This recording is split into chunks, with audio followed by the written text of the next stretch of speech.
जय हिंद दोस्तों, मैं हूं पवन कुमार। आप सभी का स्वागत है आपके अपने YouTube channel online services with Kohli में। आज हम इस वीडियो में बात करेंगे Indian air force AFCAT 02-2023 batch requirement 2023 के फॉर्म फिलअप के बारे में। www.formsalad.com की ऑफिशियल वेबसाइट है, इसका लिंक मैं आपको डिस्क्रिप्शन बॉक्स में दे दूंगा, वहां से आप विजिट कर सकते हैं। उसके बाद फिर एप्लीकेशन डेट की बात करें तो एप्लीकेशन जो स्टार्ट हुई है वो आपकी 1/6/2023 से स्टार्ट हुई है और एंडिंग डेट लास्ट डेट की बात करें तो 30/6/2023 है। और एग्जाम डेट की बात करें तो यहाँ पे डेट मेंशन नहीं की हुई है, ये आपको नोटिफिकेशन के माध्यम से बता दिया जाएगा। उसके बाद एप्लीकेशन फीस की बात करें तो यहाँ पे AFCAT एंट्री के लिए 250 रुपये और फॉर ऑल कैंडिडेट के लिए, और NCC special and metrology entry के लिए कोई चार्ज नहीं है। पेमेंट मोड की बात करें तो यहाँ पे ऑनलाइन और ई-चालान के माध्यम से आप पेमेंट कर सकते हैं। उसके बाद एज लिमिट की बात करें तो AFCAT के लिए यहाँ पे 20 से 24 ईयर होनी चाहिए, और यहाँ पे ग्राउंड ड्यूटी टेक्निकल और नॉन टेक्निकल के लिए यहाँ पे 20 से 26 ईयर होनी चाहिए। जॉब लोकेशन जो रहेगी वो आपकी ऑल ओवर इंडिया रहेगी।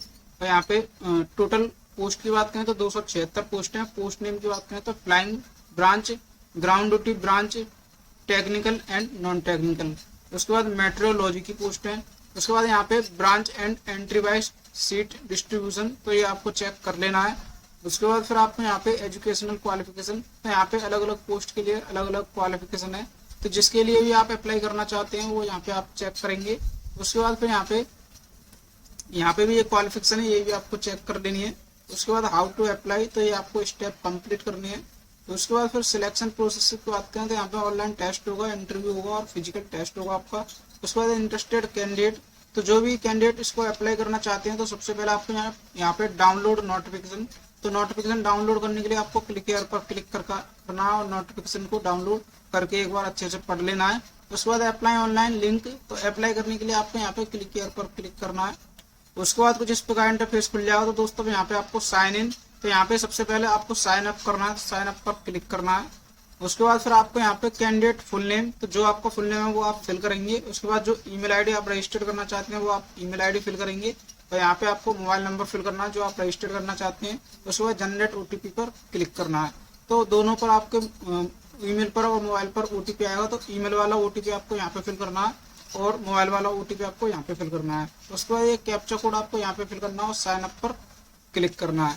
तो दोस्तों you have sign up successfully, तो साइन अप जो आपका सक्सेसफुल हो चुका है। और दोस्तों इसमें सिस्टम जनरेट पासवर्ड, तो आपके ईमेल और मोबाइल पर रिसीव हो जाएगा। उसके बाद आपको ओके पर क्लिक करना है। अब यहाँ पे आपको साइन इन करना होगा, तो साइन इन करने के लिए आपको जो ईमेल आईडी आपने रजिस्टर्ड की थी वो आपको ईमेल आईडी फिल करनी है, और जो आपके मोबाइल नंबर पर जो इसका पासवर्ड रिसीव हुआ है तो पासवर्ड आपको यहाँ पे फिल करना है, और ये कैप्चा कोड आपको यहाँ पे फिल करना है और साइन इन पर क्लिक करना है। उसके बाद कुछ इस प्रकार इंटरफेस खुल जाए। तो दोस्तों यहाँ पे आपको रिसेट पासवर्ड, तो आपको यहाँ पे पासवर्ड क्रिएट करना है। तो पासवर्ड में एक अपर केस अल्फाबेट होना चाहिए, एक लोअर केस और एक नंबर और एक स्पेशल करेक्टर होना चाहिए, और 8 से 16 करेक्टर का ये होना चाहिए। तो आप जो भी पासवर्ड क्रिएट करना चाहते हैं वो आप यहाँ पे पासवर्ड फिल करेंगे। उसके बाद कंफर्म न्यू पासवर्ड, तो आपको दोबारा से वही पासवर्ड यहाँ पे फिल करना है। उसके बाद रिसेट पासवर्ड पर क्लिक करना है। तो दोस्तों पासवर्ड रिसेट सक्सेसफुली, ओके पर क्लिक करना है।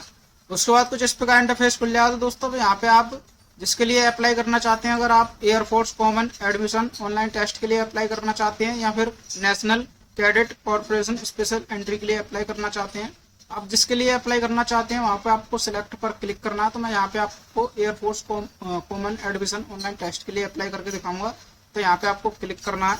उसके बाद कुछ इस प्रकार इंटरफेस खुल जाए। तो दोस्तों ये गाइडलाइंस हैं, ये आपको चेक कर लेनी है, पढ़ लेना है ये। उसके बाद फिर आप यहाँ पे थोड़ा सा नीचे आओगे तो यहाँ पे आपको I have read the guideline, okay पर यहाँ पर आपको क्लिक करना है। उसके बाद सेव एंड कंटिन्यू पर क्लिक करना है। उसके बाद कुछ इस प्रकार इंटरफेस खुल जाएगा। तो दोस्तों यहाँ पे आपको पर्सनल डिटेल फिल करनी है। तो यहाँ पे सबसे पहले आपको यहाँ पे फादर्स नेम फिल करना है जो आपकी 10th की मार्कशीट में है। उसके बाद फिर आपको कैंडिडेट मदर नेम फिल करना है। यहाँ पे आपको सेकेंडरी ईमेल फिल करनी है, ऑप्शनल है, अगर आप फिल करना चाहते हैं तो कर सकते हैं, तो इसको खाली छोड़ सकते हैं। उसके बाद कैंडिडेट विजिबल आइडेंटिफिकेशन मार्क, तो जो भी आपकी बॉडी पर कोई कट का या तिल का निशान है तो वो आप यहाँ पे फिल कर सकते हैं। अगर आपकी बॉडी पर कोई निशान नहीं है तो आपको यहाँ पे नो मार्क फिल करना है। उसके बाद आर यू हैबिटली वेयरिंग ग्लासेस, अगर आप चश्मा लगाते हैं तो आप यस करेंगे, नहीं है तो नो पर क्लिक करेंगे। उसके बाद PAVT या CPSS स्टेटस, तो अगर आप पास हैं या फेल हैं इसमें तो आप यहाँ पे सिलेक्ट करेंगे। उसके बाद do you have current valid commercial pilot licence, issue by DGCA। अगर आपके पास कॉमर्शियल पायलट लाइसेंस है तो आप यस करेंगे, नहीं है तो नो पर क्लिक करेंगे। उसके बाद are you serving airman of IAF, अगर हैं तो यस करेंगे, नहीं है तो नो पर क्लिक करेंगे। उसके बाद फिर आपको यहाँ पे जेंडर सेलेक्ट करना है, मेल है या फीमेल। उसके बाद फिर आपको यहाँ पे डेट ऑफ बर्थ, जो आपकी डेट ऑफ बर्थ है वो आप यहाँ पे डेट ऑफ बर्थ सिलेक्ट करेंगे। उसके बाद confirm your date of birth, तो आपको यहाँ पे दोबारा से वही डेट ऑफ बर्थ आपको सिलेक्ट करनी है। उसके बाद फिर आपको इवेंट कंटिन्यू पर क्लिक करना है। उसके बाद ये आपको सारी डिटेल कंफर्म करनी है और यहाँ पे आपको सबमिट पर क्लिक करना है। तो दोस्तों पर्सनल डिटेल सेव्ड सक्सेसफुली, तो यहाँ पे आपको ओके पर क्लिक करना है। तो बाद कुछ इस प्रकार इंटरफेस खुल जाएगा। तो दोस्तों यहाँ पे आपको क्वालिफिकेशन की डिटेल फिल करनी है। तो यहाँ पे सबसे पहले आपको एजुकेशन लेवल, तो जो आपका लेवल है वो आप यहाँ पे सिलेक्ट करेंगे। अगर आपने इंटरमीडिएट के साथ ग्रेजुएशन किया तो आप ये सिलेक्ट करेंगे। अगर आपने इंटरमीडिएट के साथ ग्रेजुएशन प्लस पोस्ट ग्रेजुएशन किया है तो आप ये सिलेक्ट करेंगे। अगर आपने इंटरमीडिएट के साथ इंटीग्रेट पोस्ट ग्रेजुएशन किया है तो आप ये सिलेक्ट करेंगे। तो जो आपने किया है वो आप अपने हिसाब से सिलेक्ट करेंगे। उसके बाद फिर आपको यहाँ पे ग्रेजुएशन डिटेल में सिलेक्ट ग्रेजुएशन लेवल, तो आपको व्यू डिटेल पर क्लिक करना है और ये आपकी A, B, C और D, जो भी आप जिस कैटेगरी से आते हैं, जिस लेवल से आप आते हैं, आपको लेवल यहाँ पे आपको चेक कर लेनी है। और यहाँ पे आपको सिलेक्ट करना है कि आप A से आते हैं, B से या C से या D से, तो आपको वो सिलेक्ट करना है। उसके बाद फिर सिलेक्ट ग्रेजुएशन क्वालिफिकेशन, तो यहाँ पे आपको सिलेक्ट करना है बैचलर ऑफ इंजीनियरिंग या बैचलर ऑफ टेक्नोलॉजी या AMIE या ASI, तो जो है वो आप यहाँ पे सिलेक्ट करेंगे। उसके बाद फिर सिलेक्ट ग्रेजुएशन क्वालिफिकेशन स्ट्रीम या सब्जेक्ट, तो जिस स्ट्रीम से आपने किया है वो आपको यहाँ पे स्ट्रीम सिलेक्ट करनी है। उसके बाद फिर आपको यहाँ पे ग्रेजुएशन कोर्स ड्यूरेशन, तो कितने ईयर का आपका कोर्स था वो आपको यहाँ पे सिलेक्ट करना है, फिल करना है। उसके बाद फिर आपको यहाँ पे ग्रेजुएशन कॉलेज या इंस्टीट्यूट नेम आपको फिल करना है। उसके बाद फिर आपको यहाँ पे ग्रेजुएशन यूनिवर्सिटी नेम, तो जो आपका यूनिवर्सिटी का नेम है वो आपको यहाँ पे फिल करना है। उसके बाद date, expected date of obtaining the graduation, किस डेट में आपका कंप्लीट हुआ वो आपको यहाँ पे एक्सपेक्टेड डेट यहाँ पे फिल करनी है। उसके बाद फिर आपको ग्रेजुएशन एग्रीगेट ग्रोस परसेंटेज, तो जो आपकी ग्रेजुएशन में जो परसेंटेज है वो आपको यहाँ पे टोटल परसेंट फिल करनी है। उसके बाद do you have current backlog in graduation, अगर आप बैकलॉग हैं तो यस करेंगे, नहीं है तो नो पर क्लिक करेंगे। उसके बाद 10+2 हायर सेकेंडरी स्कूल डिटेल, तो यहाँ पे आपको aggregate gross percentage as per your 10+2 higher secondary school marksheet, तो जो आपके इंटरमीडिएट की मार्कशीट में जो आपकी परसेंटेज है वो आपको टोटल परसेंटेज यहाँ पे आपको फिल करनी है। उसके बाद physics percentage as per your 10+2 higher secondary school, तो यहाँ पे जो फिजिक्स में जो आपके नंबर आए हैं, जो आपके फिजिक्स में परसेंटेज है वो आपको यहाँ पे फिल करनी है, और जो आपके मैथ में परसेंटेज है वो आपको यहाँ पे फिल करनी है। उसके बाद फिर आपको सेव एंड कंटिन्यू पर क्लिक करना है। तो दोस्तों क्वालिफिकेशन डिटेल सेव्ड सक्सेसफुली, अब ओके पर आपको क्लिक करना है। उसके बाद दोस्तों यहाँ पे आपको कोर्स प्रेफरेंस फिल करनी है, तो यहाँ पे आपको एप्लीकेबल कोर्स, तो यहाँ पे जो भी आप फर्स्ट में रखना चाहते हैं वो यहाँ पे आपको सिलेक्ट करना है। तो आप यहाँ पर क्लिक करेंगे तो ये आपका ऑटोमेटिक यहाँ पे ऑप्टेन कोर्स प्रेफरेंस में आपका सिलेक्ट हो जाएगा। उसके बाद जो सेकंड में रखना चाहते हैं वो आप सेकंड पर क्लिक करेंगे। उसके बाद फिर जो थर्ड में रखना चाहते हैं वो थर्ड में क्लिक करेंगे, और जो फोर्थ में रखना चाहते हैं वो फोर्थ में, जो फिफ्थ में रखना चाहते हैं वो फिफ्थ में सिलेक्ट करेंगे। उसके बाद फिर आपको सेव एंड कंटिन्यू पर क्लिक करना है। तो दोस्तों कोर्स प्रेफरेंस सेव्ड सक्सेसफुली, अब आपको ओके पर क्लिक करना है। उसके बाद फिर आपको यहाँ पे एडिशनल डिटेल फिल करनी है। तो do you have NCC air wing C certificate, अगर आपके पास है तो यस करेंगे, नहीं है तो नो पर क्लिक करेंगे। उसके बाद have you appeared in AFSB या SSB बिफोर, अगर आप अपेयर्ड हैं तो आप यस करेंगे, नहीं है तो नो पर क्लिक करेंगे। उसके बाद do how did you come to know about opening, तो आपको ओपनिंग के बारे में कैसे पता लगी वो आपको यहाँ पे सिलेक्ट करना है। उसके बाद have you appeared in for GATE exam, अगर है तो आप यस करेंगे, नहीं है तो नो पर क्लिक करेंगे। उसके बाद सेव एंड कंटिन्यू पर क्लिक करेंगे। तो दोस्तों additional detail saved successfully, okay पर क्लिक करना है। उसके बाद अब आपको यहाँ पे कम्युनिकेशन डिटेल फिल करनी है, तो यहाँ पे आपको परमानेंट एड्रेस फिल करना है, जो आपका एड्रेस है वो आपको यहाँ पे फुल एड्रेस फिल करना है। उसके बाद सिलेक्ट स्टेट, तो यहाँ पे आपको स्टेट सिलेक्ट करना है जो आपका स्टेट है। उसके बाद सिलेक्ट डिस्ट्रिक्ट या सिटी आपको यहाँ पे सिलेक्ट करनी है। उसके बाद सिलेक्ट सब डिस्ट्रिक्ट, तो ये दोस्तों ऑप्शनल है, फिल करना चाहते हैं तो कर सकते हैं, तो इसको खाली छोड़ सकते हैं। उसके बाद आपके जो एरिया का पिन कोड है वो पिन कोड फिल करेंगे। उसके बाद नियरेस्ट रेलवे स्टेशन, तो जो आपके पास रेलवे स्टेशन है वो आप यहाँ पे फिल करेंगे। उसके बाद लैंडलाइन नंबर, तो अगर आपके पास कोई लैंडलाइन नंबर है तो आप यहाँ पे फिल करेंगे, नहीं तो उसको खाली छोड़ देंगे क्योंकि ये ऑप्शनल है। उसके बाद यहाँ पे आधार नंबर फिल करना चाहते हैं तो कर सकते हैं, तो इसको भी खाली छोड़ सकते हैं।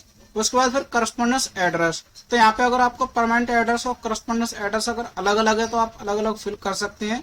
अगर आपका परमानेंट एड्रेस और करस्पॉन्डेंस एड्रेस अगर सेम है तो आपको यहाँ पे check if your permanent address is same as correspondence address पर क्लिक करना है। जैसे आप क्लिक करेंगे यहाँ पे ये एड्रेस जो है वो आपका ऑटोमेटिक फिल हो जाएगा। उसके बाद फिर आपको यहाँ पे सेव एंड कंटिन्यू पर क्लिक करना है। तो दोस्तों communication detail saved successfully okay पर क्लिक करना है। उसके बाद दोस्तों यहाँ पे आपको अपलोड डॉक्यूमेंट, तो यहाँ पे डॉक्यूमेंट अपलोड करनी है। तो यहाँ पे दोस्तों upload image as per given in guidelines. तो दोस्तों ये गाइडलाइंस हैं। आपका फोटो, सिग्नेचर और थंब इम्प्रेशन जो होगा वो आपका इस प्रकार नाम आपका होना चाहिए। फोटो का नाम ये होना चाहिए, सिग्नेचर का ये नाम होना चाहिए और थंब इम्प्रेशन का आपका ये नाम होना चाहिए। और साइज की बात करें और फॉर्मेट की बात करें तो जेपीजी या जेपीईजी फॉर्मेट और 10 से 50 KB तक आपका साइज होना चाहिए। उसके बाद फिर आपको यहाँ पे पासपोर्ट साइज कलर फोटोग्राफ, तो आपको ब्राउज पर क्लिक करके फोटो सिलेक्ट करना है। उसके बाद कैंडिडेट सिग्नेचर, तो आपको सिग्नेचर भी यहाँ पे आपको ब्राउज पर क्लिक करके सिलेक्ट करना है। उसके बाद लेफ्ट है इम्प्रेशन, तो इम्प्रेशन भी आपको यहाँ पे ब्राउज पर क्लिक करके आपको सिलेक्ट कर लेना है। उसके बाद फिर आपका डिक्लेरेशन बाय द कैंडिडेट, तो आपको यहाँ पर क्लिक करना है। उसके बाद जो आपका प्लेस है वो आप यहाँ पे प्लेस फिल करेंगे। उसके बाद फिर आपको यहाँ पे सेव एंड कंटिन्यू पर क्लिक करना है। तो दोस्तों uploaded document saved successfully okay पर क्लिक करना है। उसके बाद दोस्तों यहाँ पे आपको सिलेक्ट एग्जाम सिटी प्रेफरेंस, तो आपको सबसे पहले यहाँ पे स्टेट सिलेक्ट करने हैं। यहाँ पे आपको 5 प्रेफरेंस है, यहाँ पे आपको 5 में स्टेट सिलेक्ट करने हैं। यहाँ पे आपको number by number city select करनी है। जो आप नंबर 1 पर रखना चाहते हैं वो नंबर 1 पर सिलेक्ट करेंगे, जो 2 पर रखना चाहते हैं वो 2 पे। तो यहाँ पे आपको नंबर बाई नंबर सिलेक्ट करनी है। उसके बाद फिर आपको सेव एंड कंटिन्यू पर क्लिक करना है। तो दोस्तों exam city preference saved successfully okay पर क्लिक करना है। उसके बाद कुछ इस प्रकार इंटरफेस खुल जाए। तो दोस्तों ये आपका प्रीव्यू पेज है। यहाँ पे आपको एक बार साइड डिटेल एक बार अच्छे से चेक कर लेनी है, साइड डिटेल आपकी ठीक है या नहीं है। अगर आपकी कोई भी डिटेल गलत है तो आप इन ऑप्शन में जाके आप डिटेल को एडिट कर सकते हैं। अगर आपकी साइड डिटेल ठीक है तो आप यहाँ पे प्रिंट एप्लीकेशन फॉर्म पर क्लिक करके इसका प्रिंट आउट सेव कर लेना है। उसके बाद फिर आपको save and proceed to payment पर क्लिक करना है। उसके बाद फिर आपको ये कंफर्म डिटेल है, ये आपको कंफर्म करनी है डिटेल और यहाँ पे डिक्लेरेशन पर क्लिक करना है। उसके बाद फाइनल सबमिट पर क्लिक करना है। तो दोस्तों your application has been successfully submitted, please proceed for payment. तो दोस्तों ओके पर क्लिक करना है। उसके बाद दोस्तों ये पेमेंट इंस्ट्रक्शन है, ये आपको पढ़ लेना है। उसके बाद फिर आपको यहाँ पे थोड़ा सा नीचे आना और यहाँ पे आपको सिलेक्ट वन पेमेंट मेथड, तो आपको दोनों में से कोई एक सिलेक्ट करना है। तो अगर आप net banking, UPI, debit card, credit card से करना चाहते हैं तो आप ये सिलेक्ट करेंगे। और यहाँ पे अगर आप आपको अगर debit card, credit card, net banking से करना चाहते हैं तो आप ये सिलेक्ट करेंगे। इसमें सिर्फ यूपीआई का ऑप्शन नहीं है। अगर आप यूपीआई से करना चाहते हैं तो ऊपर वाला ऑप्शन यहाँ पे आप सिलेक्ट करेंगे। उसके बाद पे पर क्लिक करेंगे। उसके बाद दोस्तों कुछ इस प्रकार इंटरफेस खुल जाए। तो दोस्तों यहाँ पे आपको 250 रुपये पे करनी है। तो यहाँ पे आपको ऑप्शन सिलेक्ट करना है, जिससे भी आप पेमेंट करना चाहते हैं वो आप यहाँ पे सिलेक्ट करेंगे। उसके बाद अगर आप डेबिट कार्ड सिलेक्ट करते हैं तो यहाँ पे आपको कार्ड नंबर और यहाँ पे आपका नाम फिल करना है। जो आपका कार्ड में कार्ड नंबर पे जो नेम है वो फिल करना है। उसके बाद यहाँ पे एक्सपायरी डेट और यहाँ पे सीवीवी कोड आपको फिल करना है। उसके बाद कंफर्म पेमेंट पर क्लिक करके आपको पेमेंट सक्सेसफुल करना है। पेमेंट सक्सेसफुल होने के बाद आपको पेमेंट स्टेटस चेक करना है और पेमेंट स्टेटस चेक करने के बाद आपको एप्लीकेशन प्रीव्यू करना है और वहां से आपको फिर फाइनल प्रिंट आउट डाउनलोड करके अपने पास रख लेना है। और दोस्तों अगर आपकी कोई क्वेरी है, अगर आपको कोई क्वेश्चन है तो आप कमेंट बॉक्स में कमेंट करके पूछ सकते हैं। और वीडियो अच्छी लगी हो तो वीडियो को लाइक करें, शेयर करें, चैनल को सब्सक्राइब करें। धन्यवाद।